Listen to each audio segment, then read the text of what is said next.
दोस्तों, जब ये न्यूज वायरल हुआ पूरी दुनिया में, स्पेशली भारत और पाकिस्तान में, तो पाकिस्तान में हड़कंप मच गई कि भारत का एक कंपनी पूरे पाकिस्तान को खरीदने की क्षमता रखता है। ये न्यूज पूरे पाकिस्तान में वायरल हुआ और वहाँ के लोगों को भी अपने देश के औकात के बारे में पता चला। और इस आर्टिकल पर मैंने भी वीडियो बनाया था, ये वाला वीडियो आप चाहे तो देख सकते हैं कि कैसे भारत की टाटा ग्रुप ने पाकिस्तान के ओवरऑल जीडीपी को पीछे कर दिया है। अभी क्या है कि अब टाटा चीन में भी इंटर करने जा रहा है। पहले टाटा ने पाकिस्तान को झटका दिया, अब टाटा चीन को झटका देने जा रहा है। तो चलिए समझते हैं इस वीडियो के माध्यम से कि कैसे टाटा ग्रुप ने पाकिस्तान के बाद चीन को चौंकाया।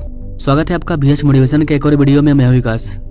नाउ बिजनेस स्टैंडर्ड की आप ये आर्टिकल देख सकते हैं। India's first spy satellite made by domestic private player set for launch. Tata के द्वारा स्पाई सैटेलाइट को बनाया गया है। ये सैटेलाइट हमारे लिए कितना इंपॉर्टेंट है, कितना खास है, कैसे ये दुश्मनों के छक्के छुड़ाएगा, चलिए आपको बताता हूँ। बताया जा रहा है कि ये भारत की अब तक की सबसे एडवांस सैटेलाइट है और इसमें कई एडवांस इक्विपमेंट का यूज किया गया है। यहाँ तक कि ये भी बताया जा रहा है कि अपने इसरो के पास टाटा के द्वारा बनाए गए इस सैटेलाइट को लॉन्च करने के लिए कोई लॉन्च व्हीकल भी नहीं है जो कि इतने भारी भरकम सैटेलाइट को ऊपर लेकर के जाए, क्योंकि इस सैटेलाइट के अंदर कई जासूसी इलेक्ट्रॉनिक चीज, जासूसी इक्विपमेंट लगे हैं जो कि अंतरिक्ष से दुश्मन देश के बारे में जानकारी प्राप्त करेगा। और मल्टीपल एडवांस टेक्नोलॉजी लगे होने की वजह से इसका जो वेट है वो काफी ज्यादा हो गया है। और इसीलिए बताया जा रहा है कि अब इस सैटेलाइट को एलन मस्क का जो स्पेस एक्स है वहाँ पर से इसे लॉन्च किया जाएगा, भारत के इसरो में नहीं। तो जाहिर सी बात है कि इस सैटेलाइट को लॉन्च करने के लिए हमें स्पेस एक्स जाना होगा, अमेरिका, एलन मस्क के पास। तो आप सोच सकते हैं कि ये सैटेलाइट कितना खास है। और इन्हीं सारे कारणों की वजह से चाइना भारत के सैटेलाइट से नाखुश है, क्योंकि चीन ने सोचा नहीं था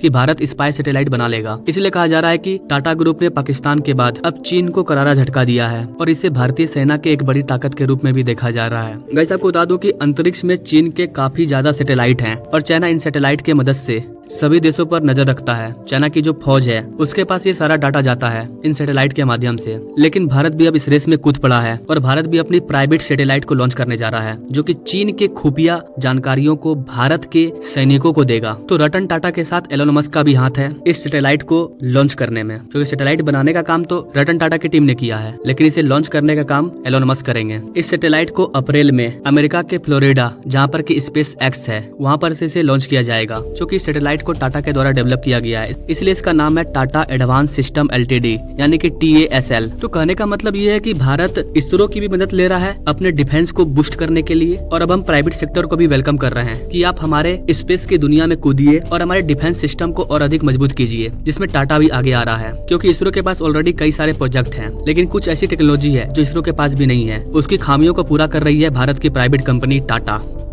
और गाइस, आपको इंटरेस्टिंग बात बता दें कि इस साल भारत 15 से ज्यादा सैटेलाइट को लॉन्च करने वाला है, जो कि रसिया के लिए होगा। भारत के स्पाई सैटेलाइट का जो भी कंट्रोलिंग पावर होगा उसका ग्राउंड कंट्रोल सेंटर बेंगलुरु में बनाया जा रहा है और इसमें मदद कर रही है लैटिन अमेरिकन की कंपनी, और दोनों के पार्टनरशिप से बेंगलुरु के अंदर ग्राउंड कंट्रोल सेंटर बनाया जा रहा है। इसका मेनली यूज किया जाएगा गाइडेंस के लिए, प्रोसेसिंग के लिए। इसके अलावा सैटेलाइट से जो भी इमेज भेजा जाएगा उन सबको स्टडी करने के लिए इस सेंटर को बनाया जा रहा है। आपके मन में सवाल होगा कि ये स्पाई सैटेलाइट क्या होता है। तो बेसिकली गाइस, स्पाई सैटेलाइट में अंतरिक्ष में यानी कि स्पेस में एक कैमरा लगा रहता है जो कि अर्थ को सर्कल करता है और स्पेशल जगह पर जहाँ पर हमें जरूरत है वहाँ पर पिक्चर को लेता है कि वहाँ पर चल के आ रहा है और उसे अपने मालिक को प्रोवाइड करता है। तो जहाँ का भी हम उसे कमांड देंगे स्ट्रेटेजिक लोकेशन का, वहाँ का वो पिक्चर लेगा और हमें सेंड करेगा। इससे हमें रियल टाइम सिचुएशन का पता लग जाएगा। मान लीजिए इंडिया पाकिस्तान बॉर्डर पर कुछ हरकत किया जा रहा है, तो वहाँ पर जा करके देखना पॉसिबल नहीं है। हम सैटेलाइट घुराएंगे, स्पाई सैटेलाइट का जो कैमरा है वहाँ पर फोटो क्लिक करेगा और हमें सेंड कर देगा। चाइना इंडिया बॉर्डर पर चाइना कुछ हरकत कर रहा है, वहाँ पर ये सैटेलाइट जाएगा, फोटो क्लिक करेगा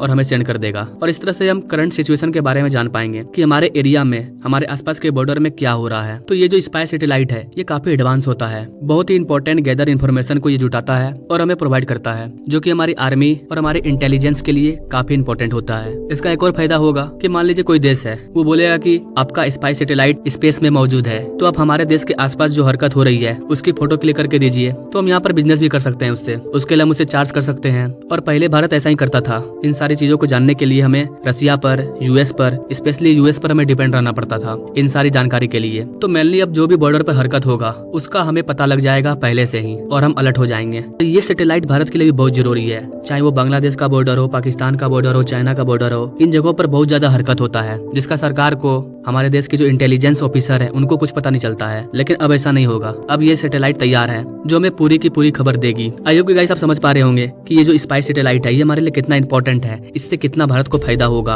अगर आपको वीडियो जरा सा भी पसंद आया तो इसे अपने दोस्तों और फैमिली तक शेयर करें, वीडियो को लाइक करें और कमेंट में एटलीस्ट जय हिंद जरूर लिखें। Now thank you for watching. मिलते हैं अगले वीडियो में एक नए इंटरेस्टिंग जानकारी के साथ, तब तक के लिए जय हिंद।